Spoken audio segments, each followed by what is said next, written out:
Nuestro desafío es llegar a una protocolización global de lo que sería la terapia con plasma rico en plaquetas. Protocolos que puedan llegar a dar esas promesas que esperamos. Yo pienso que el gran desafío que tenemos es que podamos tener pautas de trabajo mucho más homogéneas. ¿Es suficiente para poder cambiar la efectividad clínica? ¿Qué diferencia el suero rico en citoquinas del PRP clásico? Uno es más pre-reparador y el otro es más antiinflamatorio. Sueño versus realidad. El suero rico en citoquinas es un producto muy europeo.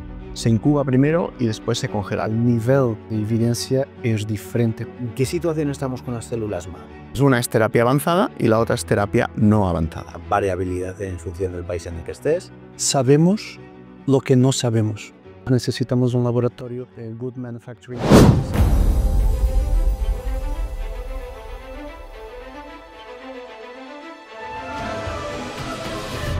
Hola, buenos días. Estamos en un nuevo episodio del podcast Piratas del Dolor. Hoy es un episodio muy especial, por tanto en cuanto empezamos con una serie diferente.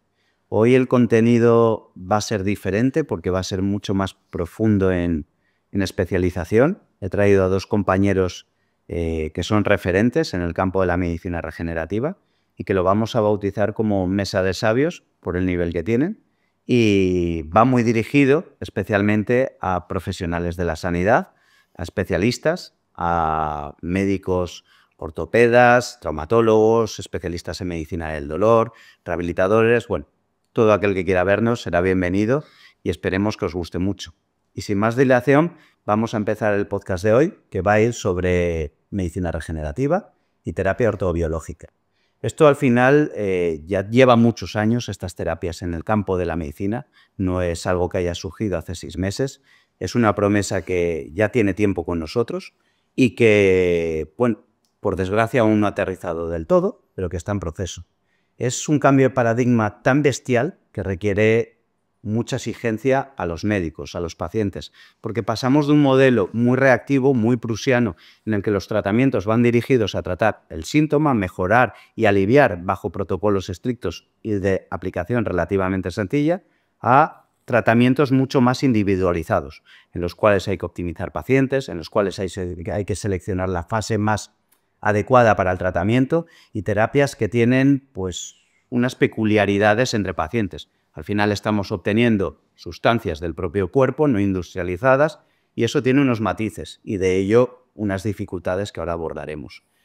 Poco a poco estas barreras se están consiguiendo solventar y en el podcast de hoy vamos a ir hablando con estos dos compañeros a los cuales doy las gracias por acompañarme. Han hecho un esfuerzo tremendo, sobre todo en la preparación, no tanto que también en estar aquí, que es un esfuerzo, estamos en Valencia, sino también en la preparación de un formato que estrenamos hoy y que la verdad es que espero que guste mucho a la audiencia y que pueda servir para que mucha gente aprenda, que al final es lo que queremos.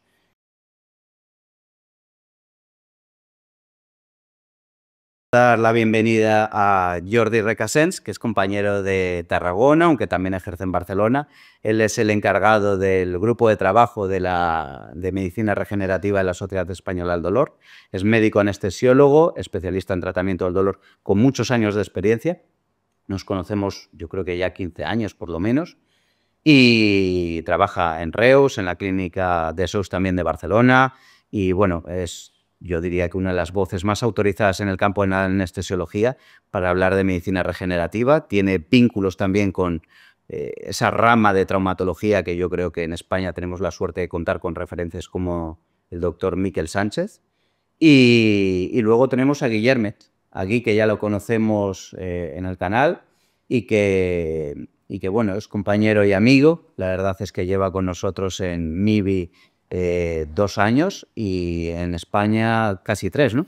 En el Clínic de Barcelona es un médico especialista en medicina de fisiatría, en rehabilitación y es especialista en tratamiento del dolor. Hizo su fellowship en Canadá y, de nuevo, es otro referente en el campo de la medicina regenerativa, los ortobiológicos, ponente en este campo tanto en Europa como en Estados Unidos, que ahora se va a un congreso de relevancia internacional en Las Vegas, creo que en poquito tiempo. Y bueno, ellos dos nos van a ayudar a hacer este contenido lo más ameno y lo más cercano a aproximar este conocimiento. Sin más, vamos a empezar con lo que es la situación de la medicina regenerativa hoy. Gracias a los dos por estar aquí. Chicos, espero que nos guste. Gracias a ti. Gracias a ti. Gracias. Bueno, empecemos con cuál es la situación al día de hoy, del 2025. ¿En qué situación estamos con respecto a la medicina regenerativa? ¿Es medicina regenerativa en el sentido estricto? Es decir, ¿hemos llegado a ese punto que se soñaba o estamos en un punto más cercano a lo que es la desinflamación, prorregeneración? ¿Cuáles son las diferencias entre medicina regenerativa como definición estricta y la medicina ortobiológica? Bueno, esa es una gran cuestión porque yo creo que a día de hoy, a 2025, estamos usando el concepto de medicina regenerativa como muy amplio, ¿no? Y yo creo que hay que diferenciar lo que se llama medicina regenerativa estrictamente, sería todas aquellas terapias destinadas a reparar un tejido que está dañado, un tejido desde su punto de vista estructural. Y ahí incluyen las terapias celulares, células mesenquimales, células progenitoras inducidas, terapias génicas y la ingeniería tisular, tema andamios bioactivos. Y luego entender que la medicina ortobiológica sería más aquellos productos autólogos humanos que aplicamos para modular biológicamente una inflamación. Sería más, en resumidas cuentas, la medicina regenerativa es más campo científico y reparador, la medicina ortobiológica sería más un modulador biológico. Y ahí incluiríamos pues, los diferentes conceptos de productos como PRP, concentrado de médula, aspirado de médula ósea, incluso la proloterapia. Al final depende de los objetivos, ¿no? Que más o menos nos marquemos. El conseguir restaurar una estructura dañada, que es lo que ambiciona tal vez ese sueño en la medicina regenerativa, a la medicina ortobiológica, que lo que busca es tratamientos antiinflamatorios, tal vez prorregeneradores, pero con un objetivo más mundano, ¿no? Podríamos decir que la medicina ortobiológica es más clínica, es la que utilizamos, busca sobre todo disminuir inflamación y con eso mejorar el dolor y crear un ambiente prorregenerativo que en determinadas circunstancias puede ayudar evidentemente a que un tejido se restaure, quizás no desde el punto de vista estructural como lo entendemos. Ya ahora me has contado un poquito las diferencias entre el sueño y la realidad actual. ¿Qué tipos de sustancias incluyen la medicina regenerativa? Tenemos el plasma rico en plaquetas, que yo creo que es el que más aterrizado tenemos en España y con el que tenemos más experiencia, tanto en el sistema público como en el privado. Los sueros ricos en citoquinas, las células, vamos a englobar las células madre, ¿no? Luego ya pondremos matices, y la proloterapia. Y bueno, empezaremos por el primero de todos, por el PRP, que yo creo que va a ser el core del episodio de hoy, plasma rico en plaquetas. ¿Lo podemos considerar un elemento único? ¿Puede llegar a ser considerado, no digo un fármaco, pero se puede llegar a protocolizar? Primera pregunta. Y segundo, ¿qué condicionantes tienen los diferentes sistemas de obtención del plasma rico en plaquetas? Esos diferentes tipos de PRP, si es que existen.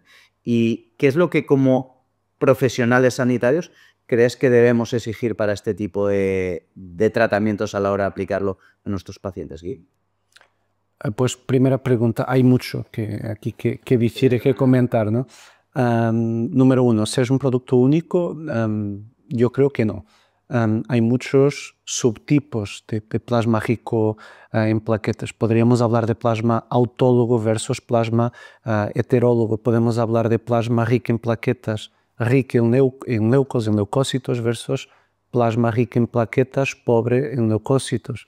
Podemos hablar de plasma rico en plaquetas con más concentración plaquetaria versus plasma rico en plaquetas con menos concentración plaquetaria. Podemos incluso hablar de plasma pobre en plaquetas y lo que serían las diferencias del rico en plaquetas versus el pobre en plaquetas, en efectividad, en indicación, en patología.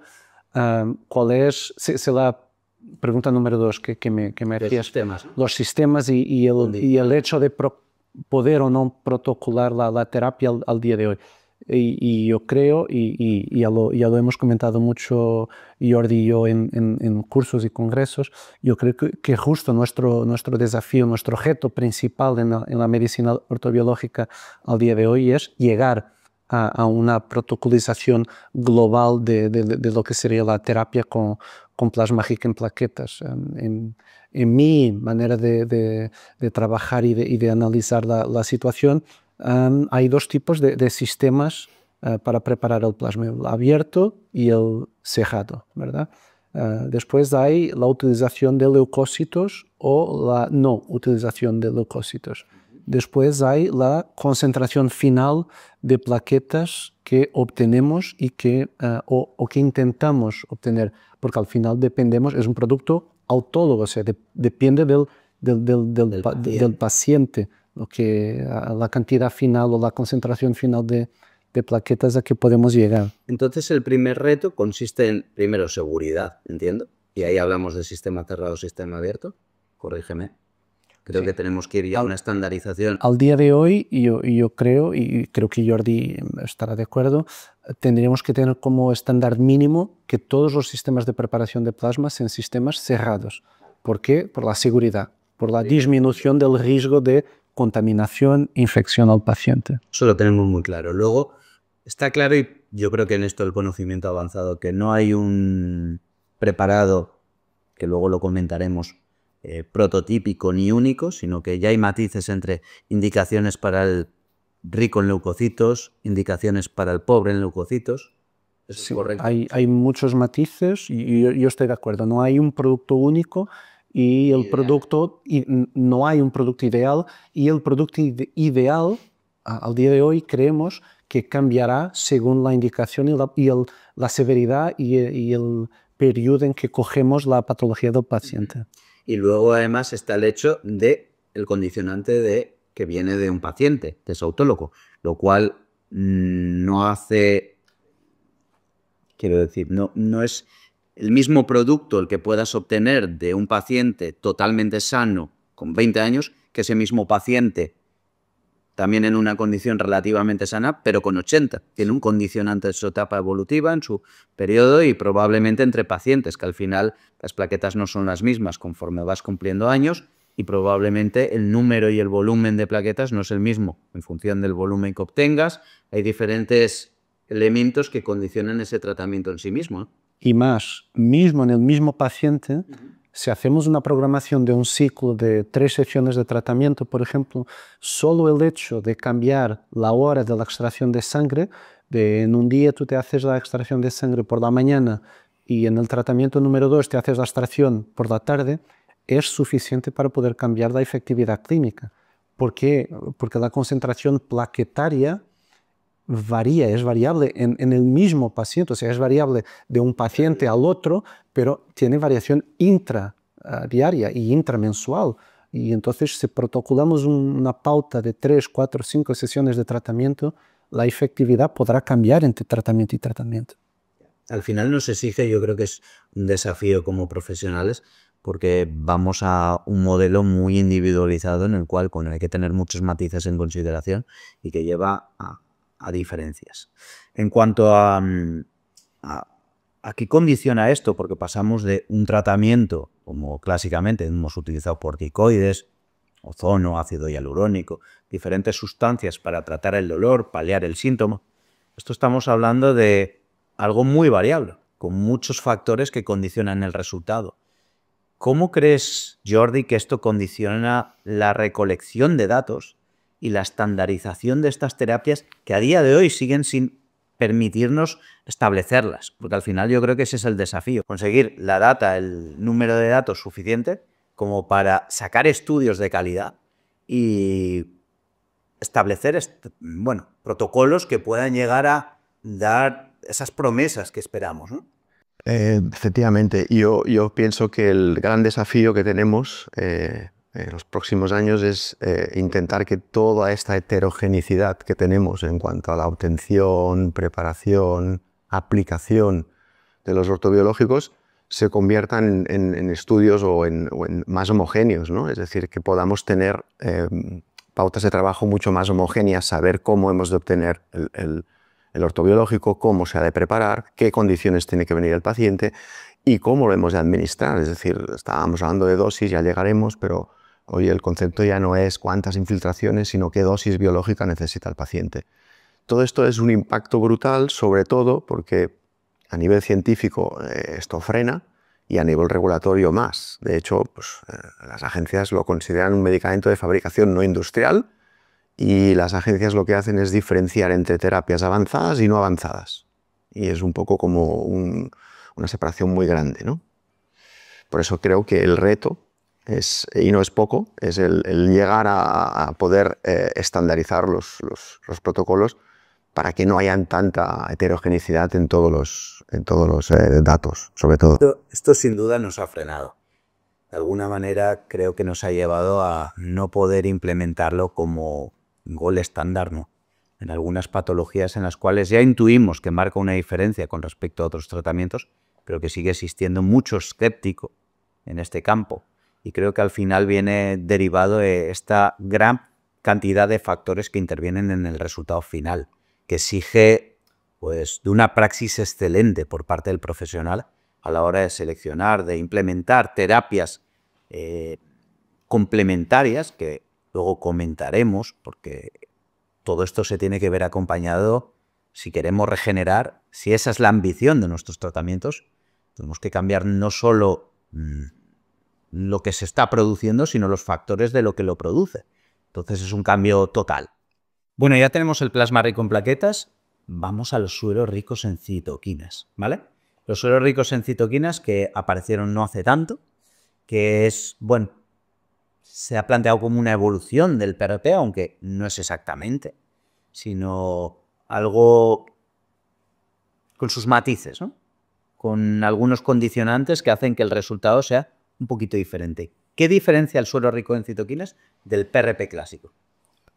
Mira, un PRP sería como un plasma, es un plasma, ¿vale? Sí. Plasma rico en plaquetas, sería la parte líquida de la sangre en la cual hay suspendidas pues, células, las plaquetas, y factores de crecimiento y otras proteínas solubles en el plasma. Por tanto, un PRP contiene células, contiene fibrinógeno, a diferencia de un suero rico en citoquinas, que es un suero acelular y que por tanto es la parte líquida de la sangre después de una coagulación.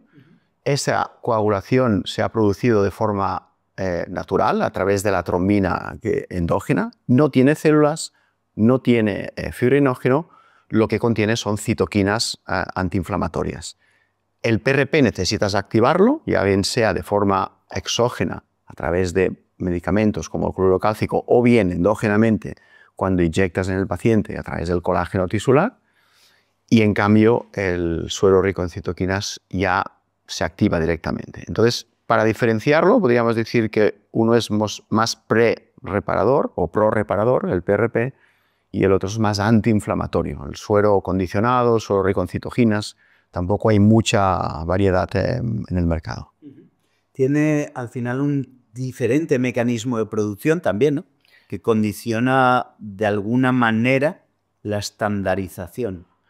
Sí, y de hecho el mecanismo de acción de los sueros es intentar conseguir elevadas cantidades de determinados factores de crecimiento, ¿vale?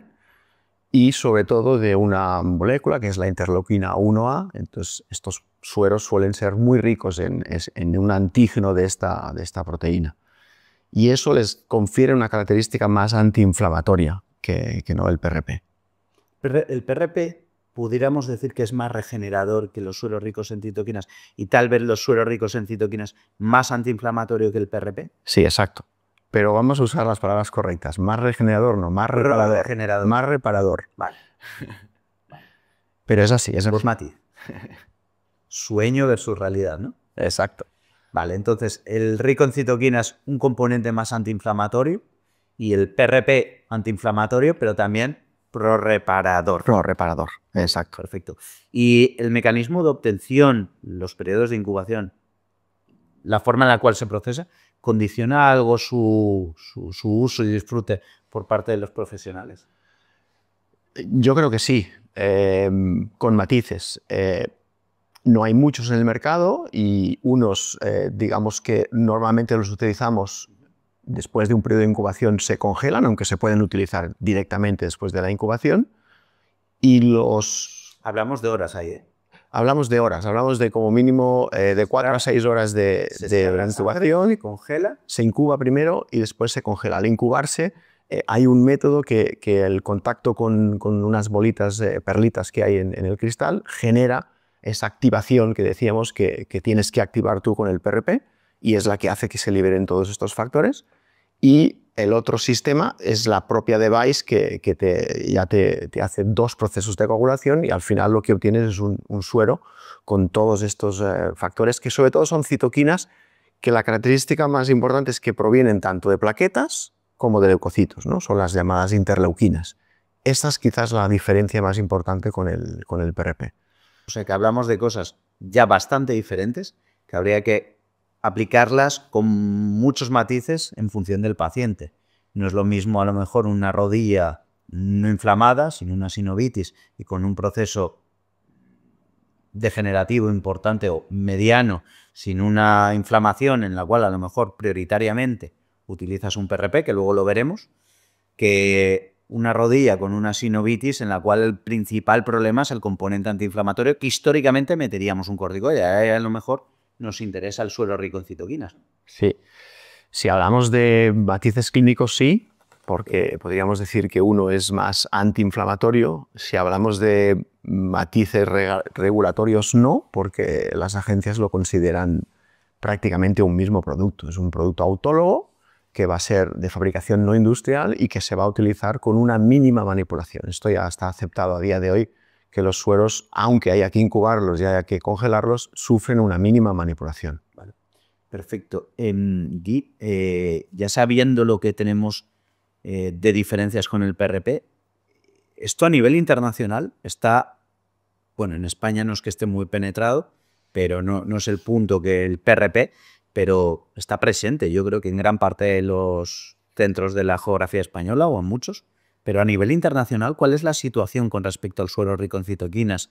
¿Cuál es tu experiencia de lo que ves en otros compañeros en otros países? El producto de suero rico en citoquinas, yo diría, es un producto muy europeo. Incluso yo te diría que es un producto muy del sur de Europa. Es un producto que se ha desarrollado mucho y pensado a utilizar en España y en Italia, sobre todo al día de hoy. Se utiliza un poco en otros países de Europa, menos que España y en Italia, yo te diría, Alemania un poco también, y fuera de Europa, mi experiencia es que se utiliza muy poco. Incluso hay muchos compañeros, incluso hablamos de comunidad de la medicina de dolor, que nunca han utilizado y nunca han estado en contacto con el suero rico en citoquinas. O sea, al final de esto lo que condiciona es que, claro, el nivel de evidencia es diferente para lo que es un suero rico en citoquinas y de lo que es un plasma rico en plaquetas. El plasma se utiliza hace ya en medicina del dolor, hablamos, o medicina MSK y traumatología desde hace 25, 30 años. El suero rico en citoquinas no, es un producto que se ha desarrollado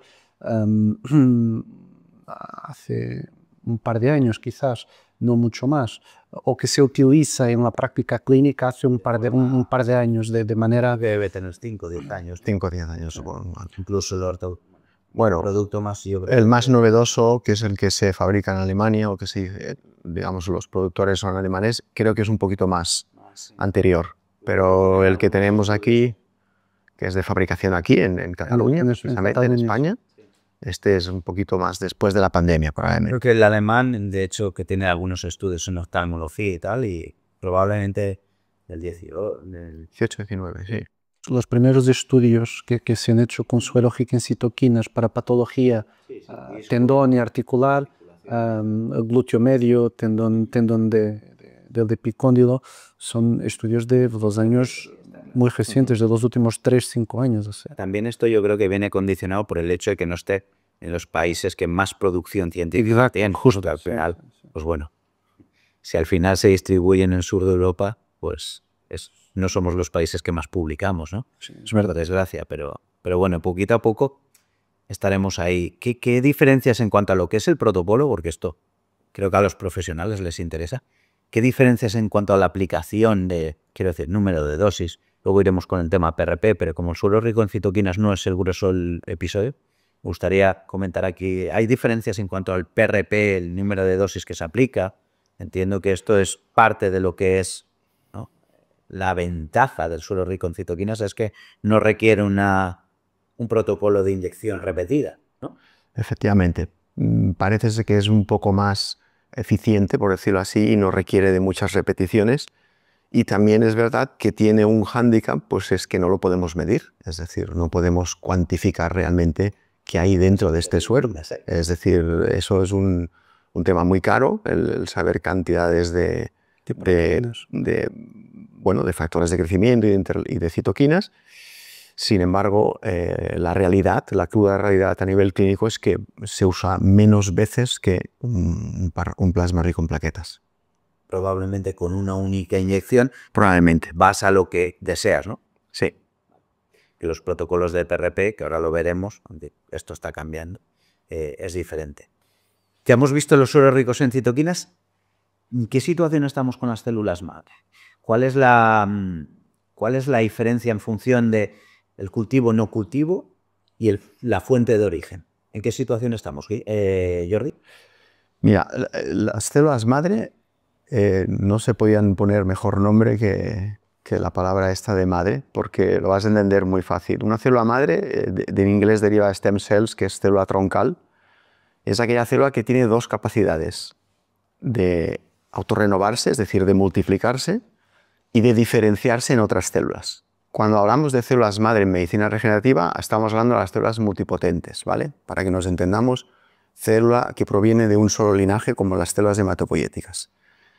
La fuente de células madre que tenemos en medicina regenerativa son las células mesenquimales, que pueden bien extraerse de habitualmente la cresta ilíaca o del tejido de la médula ósea del paciente, en cresta ilíaca, o bien con un lipoaspirado, células madre de la fracción estromal de la grasa. Entre los dos hay una diferencia importante en cuanto a que una célula madre que provenga de la médula ósea es una célula madre, realmente obtenemos células inmaduras, pero de células madre hay muy poquitas. Hay una proporción entre 0,01% y lo que más obtenemos son, de nuevo, células, pero en este caso células hematopoyéticas, plaquetas, con sus factores de crecimiento, con sus proteínas, y función que tienen estas células madre, digamos, heterogéneas, es una función más paracrina, ¿vale? Cuando hablamos de las células madre que provienen del aspirado de la grasa, aquí tenemos una mayor proporción de células madre, pero no deja de ser una proporción de un 10% de células madre. Vale. O sea que grasa, más cantidad de células. Más cantidad de células. Células madre. Y lo que es aspirado medular, una función más paracrina. Más paracrina. Y menos porcentaje y además probablemente más influenciado por la edad, ¿no? Creo. Pues ahí no te sabría decir si está más influenciado por la edad. Probablemente está más influenciado, bueno, quizás la edad influencia, pero cuando tú extraes células madre de la grasa, también extraes plaquetas muy jóvenes, y también del tejido de médula ósea, con lo cual, si tú hablas estrictamente de células madre, te diría que los dos orígenes hay muy poca cantidad de células madre. Luego también está el hecho de la grasa.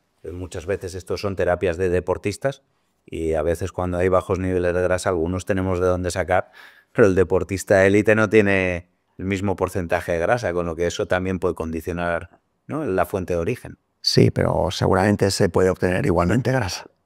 Bien, luego está el hecho del cultivo, no el cultivo, ¿no?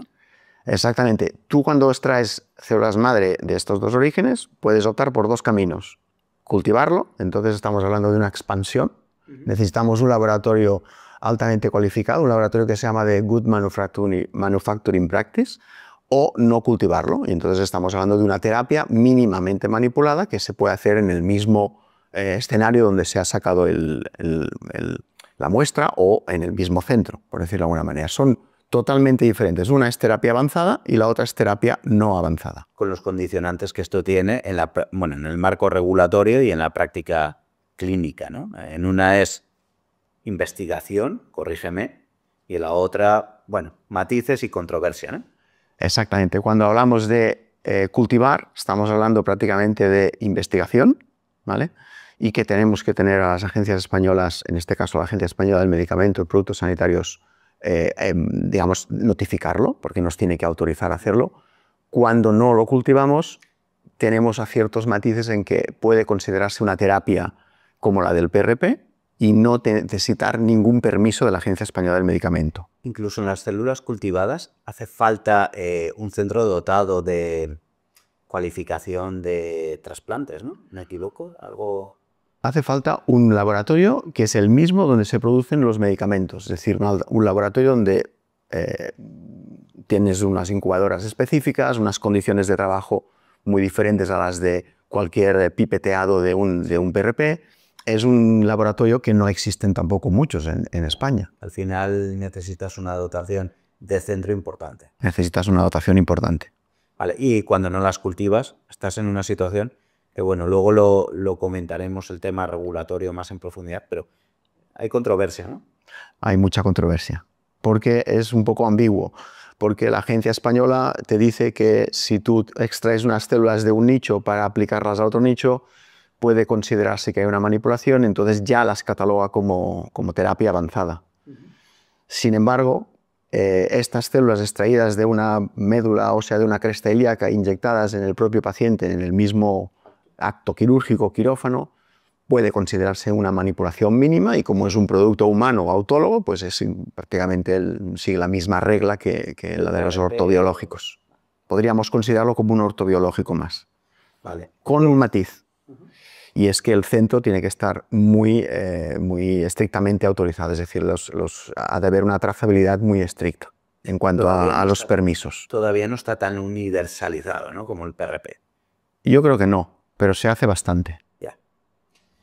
Esta falta de, yo creo, protocolización, porque ya no solo viene en la sangre, viene de dos focos de origen, dos condiciones luego de procesamiento o no procesamiento, lo cual lleva a una situación y a un desafío todavía más importante que el que tienes en el PRP, que es la falta de protocolización en cuanto al producto. Gui, ¿esto cómo nos condiciona? ¿Crees que de verdad es un condicionante para esa falta de evidencia que existe y esa falta de aplicación? Yo creo que sí, y aún más que con el tema del plasma. O sea, si al día de hoy tenemos un desafío, un reto importante de poder llegar a protocolizar una aplicación de un concentrado de plasma rico en plaquetas, pero tenemos más o menos bien definidas ya cuáles son todas las variables que tenemos que trabajar para poder llegar a un protocolo. Es decir, en el tema del plasma sabemos lo que no sabemos. En las células madre no sabemos lo que no sabemos. O sea, hay mucho en las células madre que nos queda aún por desarrollar hasta que llegamos o que podamos llegar al punto de decir las variables que tenemos que tener en cuenta al preparar un protocolo de células madres, sea de origen de grasa subcutánea, sea de médula, son A, B, C. No estamos en ese punto. Incluso todos o la gran mayoría de los estudios que se han hecho en medicina del dolor o en patología osteoarticular de células madres, sea de origen de cresta ilíaca, sea de origen de grasa subcutánea, versus un comparador. El comparador en general hasta ahora ha sido el plasma, no porque el plasma sea el comparador perfecto, pero porque es el único ortobiológico que tenemos hasta la fecha que está un poco estandarizado. Es verdad que queda camino, pero de todo lo que tenemos hasta hoy es lo que está más estandarizado. Entonces es el comparador que se utiliza en estudios de ortobiológicos de células madre versus un comparador. Y la verdad es que como sabemos aún menos de protocolos de células madre que sabemos de plasma, los resultados de la literatura son muy dispares. Es decir, hay estudios para la misma aplicación que reportan que las células madre tienen una eficiencia y efectividad clínica muy superior al plasma, y otros que reportan que el plasma es absolutamente igual, y quizás en algunos estudios con crossover se ha visto que el plasma puede ser incluso superior. Y claro, y hablamos de diferencias de coste, de logística y de producción que son muy dispares de lo que es preparar un plasma o preparar una terapia celular, sea avanzada o no avanzada. Claro, si nos vamos a la terapia avanzada, los costes suben aún mucho más. Necesitamos un laboratorio GMP, como comentaba Jordi, de Good Manufacturing Practices. O sea, los costes se multiplican por 5, 6, 10 veces, quizás, dependiendo del centro. Pero yo diré que sí, el desafío que tenemos en la próxima década para las células madre es 3, 5, 10 veces quizás lo que tenemos para llegar a un protocolo de estandarización de un plasma. Sí. Al final, bueno, yo creo que las células madre es un punto más allá, ¿no?, de todo esto de los ortobiológicos, por el hecho de los nuevos factores que introduce y además la diferencia regulatoria o la dificultad regulatoria que eso conlleva. No, yo creo que a nivel internacional, pues recién el plasma rico en plaquetas es algo aceptado, penetrado en nuestro sistema sanitario, tanto en el público como en el privado. Relativamente seguro lo que tenemos a día de hoy si se siguen los estándares. Y el problema de las células madre es que hay una variabilidad en función del país en el que estés, marco regulatorio, la autorización no lo terminamos de tener claro, y aquí estáis dos expertos.